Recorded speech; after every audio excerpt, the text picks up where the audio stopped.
Hello and welcome to weekend news. ఈ వీక్లో చాలా న్యూస్ ఉన్నాయి. డోంట్ వరీ, వీక్ అంతా న్యూస్ మిస్ అయితే ఈ వీకెండ్ న్యూస్ చూడండి. ఈ వీక్లో హ్యాపెనింగ్స్ అన్నిటిని మీకు బ్రీఫ్గా ర్యాపప్ చేసేస్తాను.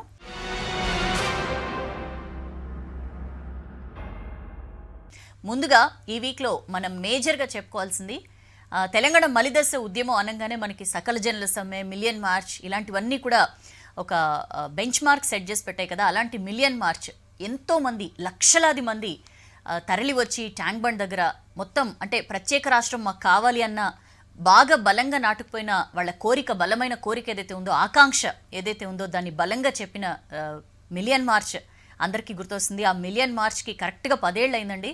ఇంకా నిన్న మొన్న జరిగినట్లే అనిపిస్తుంది. మార్చ్ 10న మిలియన్ మార్చ్ కరెక్ట్గా 10 ఏళ్ళు పూర్తి చేసుకుంది. ఎంతోమంది చాలా చిన్నగా స్టార్ట్ అయింది. ఎన్నో నిర్బంధాలు, పోలీసులు అయితే ఇప్పటికి కూడా మిలియన్ మార్చ్ అనగానే మిలియన్ మార్చ్కి సంబంధించిన విజువల్స్ అవి టీవీలో చూసిన దాని గురించి తలుచుకున్న మనకి ఇప్పటికి కూడా తెలియని ఒక ఉద్వేగం వస్తుంది, గూస్ బంప్స్ వస్తాయి ఒక రకంగా. అంతటి అసలు అన్ని అరెస్టులు, అంత నిర్బంధం మధ్య మిలియన్ మార్చ్ అసలు సక్సెస్ అవుతుందా అని చెప్పి ప్రతి ఒక్క తెలంగాణవాది కూడా ఆలోచనలో పడ్డ టైం. బట్ టీజేఏసీ పిలుపునివ్వడం కొంచెంగా మొదలై అసలు ఒకానొక టైంలో పోలీసులు కూడా చేతులు ఎత్తేసారంటే మనం అర్థం చేసుకోవచ్చు. మొత్తం దేశానికే మాకు ప్రత్యేక రాష్ట్రం కావాలి అన్న బలమైన ఆకాంక్షని జై తెలంగాణ అని చెప్పి నినదిస్తూ ఆ రోజు ప్రతి ఒక్క తెలంగాణవాది కూడా చాటి చెప్పిన రోజు. సో అలాంటి మిలియన్ మార్చ్కి 10 ఏళ్ళు పూర్తయిన సందర్భంగా టీజేఏసీ కొన్ని ప్రోగ్రామ్స్కి కూడా పిలుపునిచ్చింది. అయితే దీనికి సంబంధించి ఎక్కడ టీఆర్ఎస్ మాట్లాడకపోవడం, దీక్షా దివస్ గురించి మాత్రం టీఆర్ఎస్ చాలా ఘనంగా చెప్పుకుంటుంది కేసీఆర్ దీక్షకి సంబంధించి. బట్ మిలియన్ మార్చ్ మొత్తం అన్ని వర్గాల వాళ్ళు, సకల జనులు తరలి వచ్చి ప్రత్యేక రాష్ట్ర ఆకాంక్షని ఘనంగా చెప్పిన మిలియన్ మార్చ్ గురించి ఎందుకు ప్రస్తావించదు అని చెప్పి కూడా ప్రతిపక్షాలు క్వశ్చన్ చేస్తున్న పరిస్థితి. సో ఏదేమైనా సరే ఇలాంటివన్నీ చేయడం వల్ల ఏమవుతుందంటే ఎంతోమంది అమరులు అయ్యారు, తెలంగాణ ఉద్యమంలో ఎంతోమంది ప్రాణత్యాగం చేశారు. దీని గురించి ఇంత ఇంపార్టెంట్ ఈవెంట్ గురించి మాట్లాడకపోవడం ఖచ్చితంగా వాళ్ళందరి త్యాగాల్ని అవమానించడమే అని చెప్పి కూడా ప్రతిపక్షాలు అంటున్న పరిస్థితి. సో ఆ మిలియన్ మార్చ్ని మరొకసారి మొన్న 10న మొత్తం తెలంగాణకు సంబంధించి అన్ని వర్గాల వారు అందరూ కూడా ఒకసారి గుర్తు చేసుకున్నారు. ఇంకొక major news, is of living index. కేంద్ర అర్బన్ మినిస్ట్రీ పట్టణాభివృద్ధి శాఖ చేసిన ఒక రిపోర్ట్ ప్రకారం ఒక 111 సిటీస్ అండి, మన దేశవ్యాప్తంగా కూడా ఒక 111 సిటీస్ మీద వీళ్ళు స్టడీ చేశారు. Is of living index ranks ఇచ్చారనమాట. ఇందులో మన హైదరాబాద్కి 24th ర్యాంక్ వచ్చింది. 2014లో 4th ర్యాంక్లో ఉండింది, ఇప్పుడు 24th ర్యాంక్కి పడిపోయింది. దీని మీద పెద్ద ఎత్తున అప్రోర్ వచ్చింది. ఇగో అద్భుతంగా డెవలప్ చేసేసామని చెప్తారు, బోల్డ్ పెట్టుబడులు వచ్చేస్తున్నాయి, హైదరాబాద్ అసలు నభూతో నభవిష్యత్ అని చెప్పి పెద్దలు చెప్పుకుంటారు. ఇదేనా డెలివర్ చేసింది, ఇదేనా అని చెప్పి అన్ని వర్గాల నుంచి కూడా, ఎక్స్పర్ట్స్ దగ్గర నుంచి కూడా క్వశ్చన్స్ వచ్చిన సందర్భం. బట్ ఈ స్టడీ ఎలా జరిగింది అంటే కొన్ని పారామీటర్స్ వీళ్ళు తీసుకున్నారండి. అంటే ఆయా సిటీస్లో క్వాలిటీ ఆఫ్ లైఫ్ కానీ, లేకపోతే ఎకనామిక్ ఎబిలిటీ కానీ, సస్టైనబిలిటీ కానీ, అక్కడ ఉంటున్న జనాల ఒపీనియన్ కానీ, ఆ సిటీకి సంబంధించి వాళ్ళ ఒపీనియన్ కానీ, ఇట్లాంటి రకరకాల ఇష్యూస్ని ప్రాతిపదికగా తీసుకుని, మనకి క్వాలిటీ ఆఫ్ లైఫ్ అనగానే మనకు గుర్తొచ్చేది విద్య, వైద్యం, ఇతరత్ర మంచి నీళ్లు, శానిటేషన్, ఇట్లాంటి ఎన్నో ఆస్పెక్ట్స్ మనకి గుర్తొస్తాయి కదా. వీటన్నిటి విషయంలో స్టడీ చేశారు.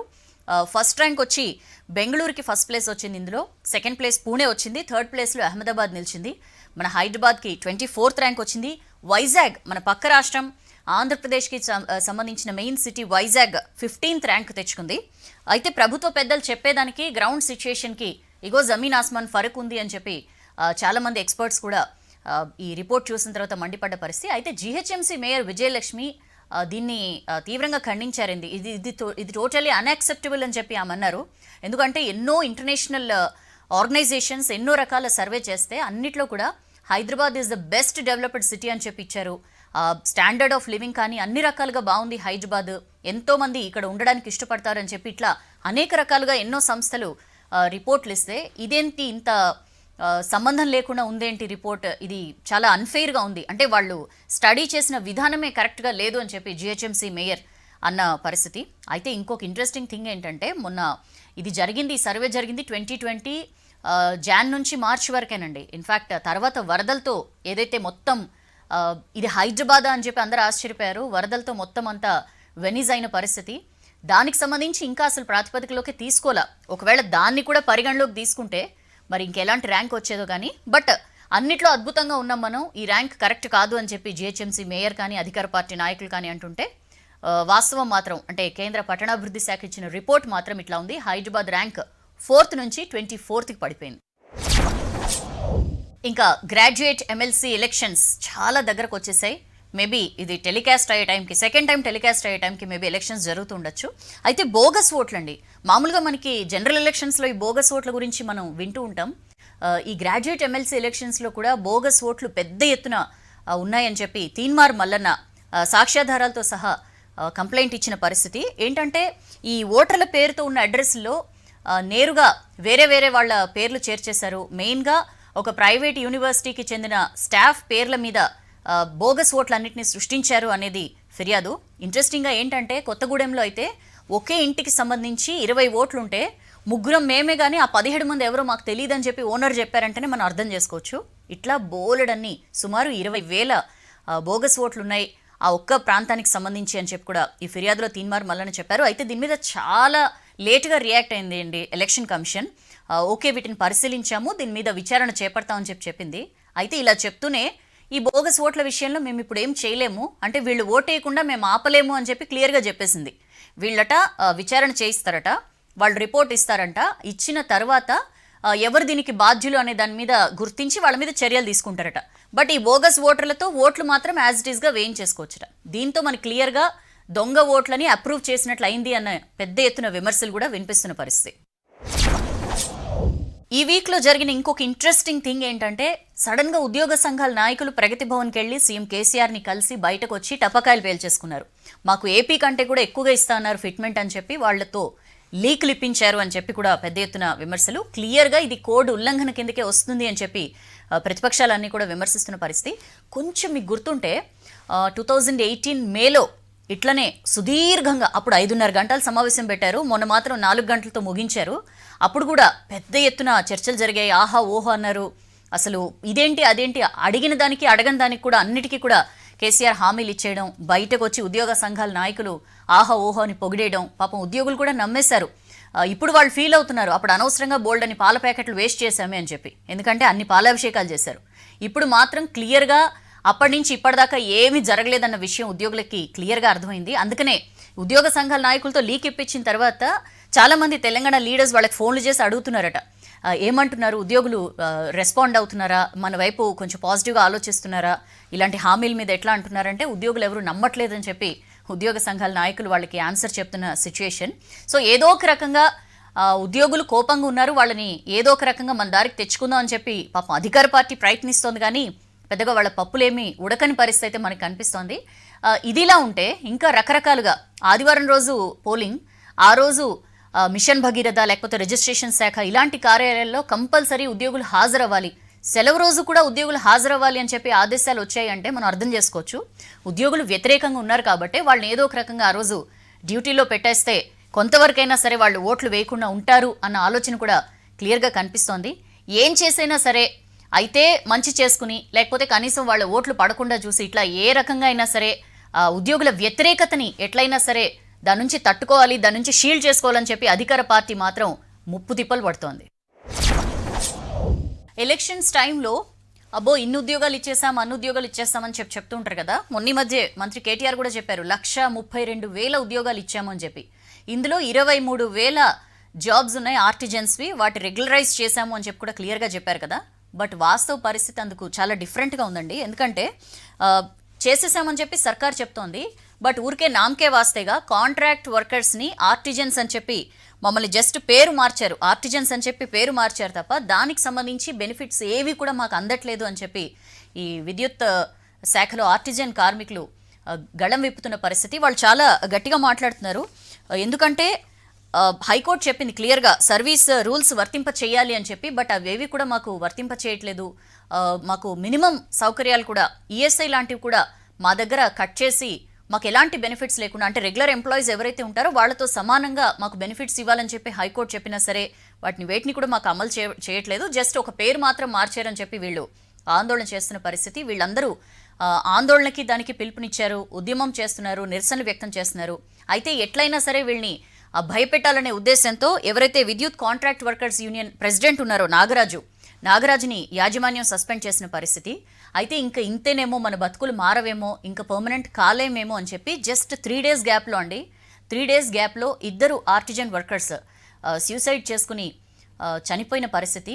ఇంత జరుగుతున్నా సరే ఇంకా మభ్య పెట్టడానికో ఏమో తెలియదు కానీ లక్షల సంఖ్యలో ఉద్యోగాలు భర్తీ చేశామని చెప్పుకోవడం మాత్రం ప్రభుత్వ పెద్దలు అందులో వెనకడుగు వేయట్లేదు. కానీ వాస్తవ పరిస్థితిని మాత్రం మరి ఎప్పటికీ తెలుసుకుంటారు అని చెప్పి కూడా పెద్ద ఎత్తున విశ్లేషకులందరూ కూడా క్వశ్చన్ చేస్తున్న పరిస్థితి. ఇక మరొక మేజర్ న్యూస్, భైంసాలో అల్లర్లు. ఇదివరకు భైంసాలో గొడవలు అల్లర్లు జరిగిన విషయం మనకు తెలుసు. ఇప్పుడు మరొకసారి అదే స్థాయిలో అల్లర్లు జరిగాయి. జర్నలిస్టులు ఇంకా చాలామంది అక్కడ తీవ్రంగా గాయపడ్డ పరిస్థితి. అయితే వాళ్ళందరికీ కూడా ఆసుపత్రిలో చికిత్సలు అవి జరుగుతున్నాయి. చాలా అంటే ఒక మేక విషయంలో గొడవ జరిగింది, అదే ఇంత పెద్ద అల్లర్లకి దారితీసిందని చెప్పి పోలీసులు చెప్తున్నారు. బట్ పోలీసులు ఏదో దాచే ప్రయత్నం చేస్తున్నారు, అసలు విషయం బయటకు రాకుండా. అంటే ఎవరినైతే మహారాష్ట్రలో బహిష్కరించిన వాళ్ళ వల్లే, అంటే వాళ్ళకి షెల్టర్ ఇచ్చారు, వాళ్ళ వల్లే ఈ గొడవలు జరిగాయని చెప్పి బీజేపీ పెద్ద ఎత్తున విమర్శిస్తున్న పరిస్థితి. బట్ అలాంటిదేం లేదు. చాలా ఇందాక చెప్పాను కదా, మేక విషయంలో జరిగిన గొడవే ఇట్లా పెద్ద పెద్ద అల్లర్లకి దారితీసింది అని చెప్పి పోలీసులు చెప్తున్నారు. బట్ ఖచ్చితంగా సంథింగ్ ఫిషీ అని చెప్పి బీజేపీ నాయకులు విమర్శలు చేయడం కానీ, లేకపోతే ఎవరైతే హాస్పిటల్స్లో ట్రీట్మెంట్ పొందుతున్నారో వాళ్ళందరినీ పరామర్శించడం కానీ, అక్కడికి వెళ్దాం అనుకుంటే అరవింద్ని కూడా వెళ్లకుండా ఇంటి దగ్గరే పోలీసులు ఆపేసిన పరిస్థితి. సో ఇదంతా కూడా ఒక రకంగా కాకరేపుతున్న సిచ్యుయేషన్. అదలా ఉంటే ఒక 4 ఏళ్ల చిన్నారి మీద అఘాయిత్యం జరిగిందండి. ఇది అంటే ఏదో అంటారు కదా, అగ్గికి ఆజ్యం పోసింది అన్నట్లు మరొకసారి పెద్ద ఎత్తున ఇది కలకలానికి దారితీసిన పరిస్థితి. వాళ్ళు ఎలాంటి వాళ్ళైనా సరే, అంటే వాళ్ళని అరెస్ట్ చేశామని చెప్పి పోలీసులు చెప్తున్నారు. క్లియర్గా దీన్ని డీజీపీ కానీ ఎస్పీ కానీ స్పందించారు. విమెన్స్ సేఫ్టీ వింగ్కి ఈ కేసుని అప్పగిస్తున్నాం, వాళ్ళు దర్యాప్తు చేస్తారు అని చెప్పి చెప్తున్నారు. బట్ ఎవరు కూడా బీజేపీ అయితే ముఖ్యంగా నమ్మే పరిస్థితిలో లేదు. ఎస్పీ అయితే మేము అన్ని చర్యలు తీసుకుంటాం, ఖచ్చితంగా వాళ్ళని వదిలిపెట్టమని చెప్పి చెప్తున్నారు. బట్ ఇది ఎలక్షన్ టైం కాబట్టి, ఖచ్చితంగా ఒక సెన్సిటివ్ ఇష్యూ కాబట్టి దీని మీద ఏం మాట్లాడినా ఎలక్షన్స్లో ఏమైనా ప్రతికూల ప్రభావం పడుతుందని చెప్పి అధికార పార్టీ అస్సలు ఈ విషయం మీద టోటల్ సైలెన్స్నే ఆశ్రయించింది. ఇక పక్క రాష్ట్రం ఏపీ విషయంకి వస్తే, విశాఖ స్టీల్ ప్లాంట్ ప్రైవేటైజేషన్కి వ్యతిరేకంగా అక్కడ ఏదైతే ఉద్యమం నడుస్తోందో అది రోజు రోజుకి కూడా తీవ్రమవుతోందండి. ఈ వీక్లో వాళ్ళు ధర్నాకు కూడా పిలుపునిచ్చారు. అన్ని రాజకీయ పార్టీలు కూడా ఎక్సెప్ట్ బీజేపీ, అన్ని రాజకీయ పార్టీలు ఇందులో పార్టిసిపేట్ చేశాయి. మొత్తం ఒకరోజు బంద్ అక్కడ చాలా సక్సెస్ఫుల్గా జరిగింది. అయితే రకరకాలుగా అంటే రాష్ట్ర ప్రభుత్వం మీద ఒత్తిడి పెరుగుతోంది. జగన్ కూడా చాలా క్లియర్గా నేను ఆల్ పార్టీ డెలిగేషన్ని తీసుకువెళ్తాను, దీని మీద మనం రిప్రజెంటేషన్ ఇద్దామని చెప్తున్నారు. మరొకసారి పీఎంకి లెటర్ రాశారు, పీఎం అపాయింట్మెంట్ కోరుతూ. దీని మీద ఇంకా రాజకీయ విమర్శలు ప్రతి విమర్శలు యాజ్ యూజువల్గానే ఉంటాయి. బట్ ఇంట్రెస్టింగ్ ఆస్పెక్ట్ ఏంటంటే, కేటీఆర్ మాట్లాడుతూ మొన్న మధ్య గ్రాడ్యుయేట్ ఎమ్మెల్సీ ఎలక్షన్స్కి సంబంధించి మొత్తం అందరితో ఆత్మీయ సమావేశాలు అవి నిర్వహిస్తున్నారు కదా, అందులో మాట్లాడుతూ విశాఖలో ఏదైతే స్టీల్ ప్లాంట్ ఉద్యమం నడుస్తుందో దానికి మేము నైతికంగా మద్దతు తెలుపుతున్నాం అని చెప్పి ఆయన కామెంట్ చేశారు. ఇది చాలా ఇంట్రెస్టింగ్ కామెంట్ అనే చెప్పొచ్చు. అయితే అదే ఫ్లోలో ఆయన మాట్లాడుతూ, ఇప్పుడు స్టీల్ ప్లాంట్ని ప్రైవేటైజ్ చేస్తున్నారు, రేపు మనవంతు వస్తుంది, సింగరేణ్ అంటారు, బీహెచ్ఎల్ అంటారు, ఇంకోటి అంటారు, అప్పుడు ఖచ్చితంగా ఆంధ్ర వాళ్ళు కూడా మా కోసం, మా హక్కుల కోసం పోరాడాలి అని చెప్పి కూడా ఆయన కామెంట్ చేశారు. కేంద్రాన్ని టార్గెట్ చేస్తూ కేటీఆర్ మాట్లాడిన పరిస్థితి. అయితే దీని మీద కూడా పెద్ద ఎత్తున విమర్శలు. ఎందుకంటే ఇప్పుడు ఎలక్షన్స్ ఉన్నాయి కాబట్టి, ఆంధ్ర నుంచి ఇక్కడికి వచ్చి సెటిల్ అయిన వాళ్ళ ఓట్లు కావాలి కాబట్టి ఈ టైంలో ఇన్ని మాటలు మాట్లాడుతున్నారు. ఇంకేముంది, మూసేసిన పరిశ్రమలన్నీ తెరిపించేస్తామని చెప్పి అన్నారు కదా, నిజాం షుగర్స్ ఏమైంది? నిజాం షుగర్స్ని తెరిపించడానికి ఇప్పటిదాకా ఏవైనా ప్రయత్నం చేశారా అని చెప్పి కూడా వాళ్ళ మీద క్వశ్చన్స్ రైజ్ అయిన పరిస్థితి. ఇది ఇలా ఉంటే కేంద్రం మాత్రం తను వెళ్తున్న దారిలో తనే వెళ్ళడానికే డెసిషన్ తీసుకుందండి. కేంద్ర మంత్రి నిర్మలా సీతారామన్ పార్లమెంట్కి చెప్పిన సమాధానం కానీ, ఆర్థిక శాఖ సహాయ మంత్రి అనురాగ్ ఠాకూర్ చెప్పిన మాట కానీ, ఖచ్చితంగా నష్టాల్లో ఉన్న ప్రభుత్వ రంగ సంస్థల్ని అమ్ముతున్నాము, ఒకవేళ ఎవరు కొనకపోతే మూసేస్తామని చెప్పి మరొకసారి క్లారిటీ ఇచ్చారు. బట్ విశాఖ స్టీల్ ప్లాంట్ ఉద్యమం మాత్రం అక్కడ చాలా ఉధృతంగానే సాగుతోంది. దీనికి సంబంధించి ఇంకా మేము ఒకవేళ ప్రభుత్వం కనుక దిగొచ్చి తన డెసిషన్ మార్చుకోకపోతే ఢిల్లీ బోర్డర్లో ఏదైతే రైతు ఉద్యమం నడుస్తోందో దాన్ని స్ఫూర్తిగా మేము కూడా నిరవధిక దీక్ష కూర్చుంటామని చెప్పి ఇక్కడ స్టీల్ ప్లాంట్కి సంబంధించి ఎవరైతే ఉద్యమిస్తున్నారో వాళ్ళందరూ కూడా నోటీసులు ఇస్తున్న పరిస్థితి. రాకేష్ తికాయత్ రైతు ఉద్యమ నేత ఎవరైతే ఉన్నారో ఆ రాకేష్ తికాయత్ని కూడా తీసుకొస్తాము, ఖచ్చితంగా మరింత ఉధృతంగా ఉద్యమం నడిపిస్తాము అని చెప్పి వాళ్ళు చెప్తున్నారు. కరోనాకు సంబంధించి ఇంకేముంది, వ్యాక్సినేషన్ స్టార్ట్ అయిపోయింది కాబట్టి ఇంకెవరు భయపడక్కర్లేదని అనుకుంటున్నారో, లేకపోతే జనాల్లో సీరియస్నెస్ పోయిందో ఏమో కానీ మహారాష్ట్రలో మళ్ళీ బాగా కరోనా కేసెస్ పెరుగుతున్నాయండి. ఇన్ఫ్యాక్ట్ మహారాష్ట్ర, కర్ణాటక, తమిళనాడు ఇట్లాంటి చాలా రాష్ట్రాల్లో కరోనా కేసెస్ పెరుగుతున్నాయి. బట్ ఎక్కువగా మహారాష్ట్రలో అంటే ఈ 2021 ఈ సంవత్సరంలోనే హైయెస్ట్ కేసెస్ మహారాష్ట్రలో నమోదయ్యాయి. అండ్ ఓవరాల్ కంట్రీ కూడా అఫ్ కోర్స్ ఆ ఎఫెక్ట్ ఉంటుంది కాబట్టి, ఎందుకంటే దేశవ్యాప్తంగా నమోదవుతున్న కేసుల్లో 85% మహారాష్ట్ర నుంచి నమోదవుతున్న సిచ్యుయేషన్. సో దీనివల్ల ఇలానే ఉంటే సిచ్యుయేషన్ ఖచ్చితంగా లాక్డౌన్ పెట్టే ఆలోచన చేస్తామని చెప్పి కూడా అక్కడ ప్రభుత్వం అంటోంది. బట్ అగైన్ కార్పొరేషన్ దీని మీద నిర్ణయం తీసుకుంటుంది అని చెప్పి కూడా చెప్తున్న పరిస్థితి. సామ్నా ఏదైతే శివసేన అధికారిక పత్రిక సామ్నా ఉందో ఆ ఎడిటోరియల్లో కూడా క్లియర్గా రాసింది ఏమనంటే, సెల్ఫ్ డిసిప్లిన్ పాటించాలి ప్రజలు, మాస్కులు కానీ ఫిజికల్ డిస్టెన్సింగ్ కానీ వేటిని పట్టించుకోవట్లా, ఇట్లయితే మళ్ళీ లాక్డౌన్లో విధించాల్సి వస్తుంది అని చెప్పి కూడా కొంచెం ఘాటుగానే హెచ్చరించింది. బట్ కొన్ని చోట్ల లాక్డౌన్ విధిస్తున్నారు కూడా. ట్యూస్డే నుంచి నాసిక్లో వీకెండ్ లాక్డౌన్ ప్రకటించారు.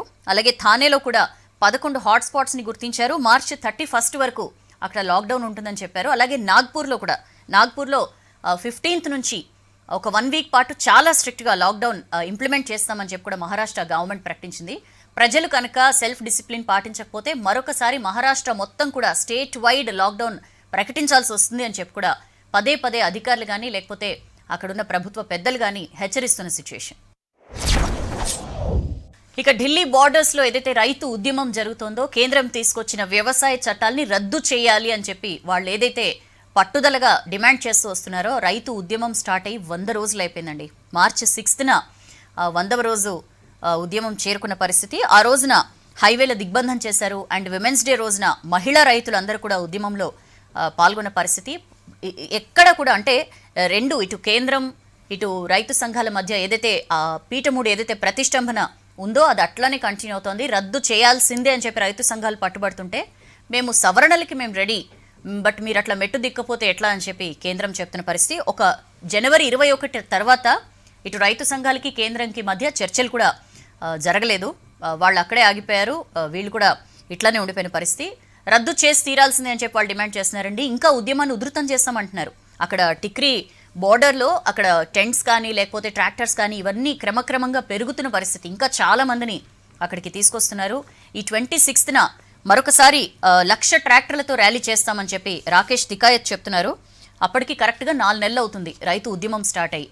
మరి ప్రస్తుతానికి పెద్దలు ఎవరైతే దేశాన్ని పాలిస్తున్నారో, బీజేపీ పెద్దలు ఎవరైతే ఉన్నారో వాళ్ళ దృష్టి అంతా కూడా 5 స్టేట్ ఎలక్షన్స్ మీద ఉంది. సో రైతు ఉద్యమం గురించి కానీ వాళ్ళతో చర్చల గురించి కానీ పెద్దగా వాళ్ళు ఎక్కడా కూడా దానికి సంబంధించి ఏమీ అడుగులు పడట్లా. బట్ సుప్రీంకోర్టు కమిటీ వేసింది, మీకు గుర్తుండుంటే, ఈ రైతు సంఘాలతో ప్రభుత్వంతో అందరితో కూడా చర్చించి ఒక రిపోర్ట్ ఇవ్వడానికి. ఆ కమిటీకి 2 months టైం కూడా ఇచ్చింది సుప్రీంకోర్టు. అది కూడా తొందరలోనే ఆ టైం కూడా 2 నెలల టైం కూడా ముగియబోతోంది. మరి ఈ ఎక్స్పర్ట్ కమిటీ ఏం రిపోర్ట్ ఇస్తున్న దాని మీద కూడా ఆసక్తి నెలకొంది. బట్ 26న మరొకసారి ఉధృతంగా ఉద్యమం పీక్స్కి తీసుకువెళ్తామని చెప్పి రైతు సంఘ నాయకులు అయితే చెప్తున్నారు. ఇక ఉత్తరాఖండ్ సీఎం కాదు, మాజీ సీఎం అనాలి, త్రివేంద్ర సింగ్ రావత్ ఆయన సడన్గా రాజీనామా చేశారు. ఆయన ప్లేస్లో అంటే ఆయన రాజీనామా చేసిన ఒక్కరోజుకే తీరత్ సింగ్ రావత్ ఆయన ప్లేస్లో కొత్త సీఎంగా ప్రమాణ స్వీకారం చేశారు. ఇంకా క్యాబినెట్ మినిస్టర్స్ ఎవరిని పెట్టుకోలేదు. బట్ ఆయన ఒక్కరు కొత్త సీఎంగా ప్రమాణ స్వీకారం చేశారు. ఆయన ఎంపీగా ఉన్నారు. కొత్త సీఎం పౌరి నియోజకవర్గం నుంచి ఎంపీగా ఉన్నారు. 2013-15 మధ్య ఉత్తరాఖండ్ పార్టీ చీఫ్గా కూడా ఆయన వ్యవహరించారు. అయితే సడన్గా ఎందుకు ఉత్తరాఖండ్ సీఎంని తొలగించారు అంటే 1 yearలో ఎలక్షన్స్ ఉన్నాయండి. ఈ నేపథ్యంలో ఏంటంటే త్రివేంద్ర సింగ్ రావత్ అందరినీ కలుపుకొని పోవట్లేదు, ఒక రకంగా ఒంటెత్తు పోకడలతో ఉన్నారని ఇట్లా రకరకాల కంప్లైంట్స్ వెళ్ళాయి పార్టీ హైకమాండ్కి. అందుకని చెప్పే పార్టీ హైకమాండ్ కొంత ఈ ఇష్యూలో కొంచెం పట్టుదలగా ఉందని చెప్పి వార్తలు రావడం, ఇమ్మీడియట్గా త్రివేంద్ర సింగ్ రావత్ వెళ్ళి తన రాజీనామాని గవర్నర్కి సమర్పించడం, 1 day గ్యాప్లోనే కొత్త సీఎం రావడం అంతా కూడా చకచక జరిగిపోయాయి. ఇంట్రెస్టింగ్ థింగ్ ఏంటంటే ఇప్పుడు తీరత్ సింగ్ రావత్ ఎవరైతే కొత్త సీఎం ఉన్నారో పార్టీలో ఉన్న ఏ వర్గానికి చెందని వ్యక్తి ఆయన. సో అదే ఇతనికి పాజిటివ్ ఆస్పెక్ట్, అదే కలిసి వచ్చింది అని చెప్పి కూడా అక్కడ వార్తలు వినిపిస్తున్నాయి. ఇక బెంగాల్ ఎలక్షన్స్ విషయంకి వద్దామండి. బెంగాల్ ఎలక్షన్స్ వాడి వేడిగా ప్రచారం, వార్ ఆఫ్ వర్డ్స్ నడుస్తున్న పరిస్థితి. నందిగ్రామ్లో కంటెస్ట్ చేయబోతున్నారు. తన కంచుకోట భవానీపురాన్ని వదిలి మమత బయటకు వచ్చారు. నందిగ్రామ్లో సువేందు అధికారి ఎవరైతే తన క్లోజ్ ఎయిడ్గా ఉన్నారో నిన్నమొన్నటి దాకా, ఇప్పుడు ఆయన బీజేపీలో జాయిన్ అయ్యారు. ఆ సువేందు అధికారిని మమతా బెనర్జీ ఢీకొట్టబోతున్నారు. సో ఖచ్చితంగా నందిగ్రామ్లో చాలా ఇంట్రెస్టింగ్ బ్యాటిల్ మనం చూడొచ్చు. మిథున్ చక్రవర్తి డిస్కో డాన్సర్ మిథున్ చక్రవర్తి బీజేపీలో జాయిన్ అయ్యారు. అది కూడా ఒక ఇంట్రెస్టింగ్ పరిణామం. అండ్ నందిగ్రామ్లో ప్రచారాన్ని హోరెత్తిస్తున్నారు మమతా బెనర్జీ. ఏ ఒక్క ఛాన్స్ తీసుకోదలుచుకోవట్లా. ఎందుకంటే ఖచ్చితంగా నేను ఓడించి తీరుతాను మమతాని అని చెప్పి సువేందు అధికారి చెప్పారు. బట్ అక్కడ విస్తృతమైన ప్రచారం నిర్వహిస్తున్నారు. అండ్ ఆలయాల సందర్శన అన్నిట్లో కూడా మమతా బెనర్జీ బిజీగా ఉన్నారు. నందిగ్రామ్లో ప్రచారం చేసుకుని వెళ్తూ ఉండగా జనాలకి అభివాదం చేసే టైంలో ఒక చిన్న ఘటన జరిగి మమతా ఇంజ్యూర్ అయిన పరిస్థితి. వెంటనే ఆమెని హాస్పిటల్కి తరలించారు. బోన్ ఫ్రాక్చర్ అయింది, కొంచెం ఇబ్బంది పడుతున్నారు ఆమె అని చెప్పి కూడా డాక్టర్స్ చెప్పిన పరిస్థితి. అయితే ఇది కావాలనే కొంతమంది, ఒక 4-5 కావాలని చెప్పే నెట్టుకొని వచ్చారు, కావాలనే నన్ను ఇట్లా గాయపరిచారు అని చెప్పి మమతా ఒక వీడియో కూడా రిలీజ్ చేశారు. బట్ క్లియర్గా బీజేపీ అయితే దీన్ని కొట్టిపాడేస్తున్నారు. కావాలని చెప్పి ఈ టైంలో డ్రామాలు ఆడుతున్నారు మమతా బెనర్జీ సింపతి కోసం. ఎందుకు ఎవరైనా చేస్తారో, అక్కడ జనాలు ఎంతలా ఉన్నారో అందరికీ తెలిసిన విషయం అని చెప్పి బీజేపీ అంటున్నారు. బట్ దీనికి సంబంధించి కూడా చాలా వీడియోస్ కూడా రిలీజ్ అయ్యాయండి. అందులో ఏ వీడియోలోనూ కూడా మనకి క్లియర్గా కనిపించట్లా. బట్ ఒకటి, ఆ ర్యాలీలో పెద్ద ఎత్తున జనాలు ఉన్నదైతే క్లియర్గా కనిపిస్తోంది. సో మరి కావాలని జరిగిందా, లేకపోతే మమతా బెనర్జీ కావాలని డ్రామాలు ఆడుతున్నారా అనేది ఇంకా అక్కడున్న జనాలే డిసైడ్ చేసుకుంటారు. బట్ ప్రచారం మాత్రం చాలా హోరాహోరీగా సాగుతుంది. మమతా బెనర్జీ ఇంకో మాట అన్నారు, నన్ను ఎవరూ ఆపలేరు, నేను ఖచ్చితంగా వీల్ చైర్లో అయినా సరే వచ్చి ప్రచారం చేస్తాను, గెలిచి తీరుతాను అని చెప్పి ఆమె చాలా పట్టుదలగా చెప్తున్న పరిస్థితి. అండ్ అక్కడ ఇంకొన్ని ఇంట్రెస్టింగ్ ఇష్యూస్ కూడా జరిగాయి. బెంగాల్ డీజీపీని ట్రాన్స్ఫర్ చేసింది ఈసీ. ఎన్నికలు అయ్యేంత వరకు ఆయనకు మళ్ళీ పోస్టింగ్ ఇవ్వద్దని చెప్పి కూడా చెప్పింది. సో వీటన్నిటి నేపథ్యంలో బెంగాల్ ఎలక్షన్స్ రేపు 27th నుంచి అక్కడ స్టార్ట్ కాబోతున్నాయి. చాలా ఇంట్రెస్టింగ్ బ్యాటిల్ అయితే ఇంకా మున్ముందు రోజుల్లో మనం ఇంకా బోల్డ్ అన్ని మాటల తూటాలు చూడొచ్చు, వినొచ్చు. ఇక క్రికెట్ విషయంకి వద్దామండి. మొతేరా స్టేడియంలో ఇండియా టెస్ట్ గెలిచింది ఇంగ్లాండ్ మీద. అంతకుముందు ఆల్రెడీ జరిగిన 3 టెస్టులో 2 గెలిచింది. సో మొత్తం సిరీస్ని 3-1తో ఇండియా గెలుచుకుంది. వరల్డ్ టెస్ట్ ఛాంపియన్షిప్లో ఫైనల్ బెర్త్ కోసం జరిగింది. సో ఇందులో ఫైనల్కి వెళ్ళిపోయింది ఇండియా. ఆల్రెడీ న్యూజిలాండ్ ఈ వరల్డ్ టెస్ట్ ఛాంపియన్షిప్కి సంబంధించి ఫైనల్స్కి వెళ్ళింది. So India versus New Zealand interesting match జరుగుతుంది. సో ఇవ్వండి వీకెండ్ న్యూస్ విశేషాలు. మళ్ళీ నెక్స్ట్ వీకెండ్ న్యూస్లో కలుద్దాం. Till then this is Soujanya signing of.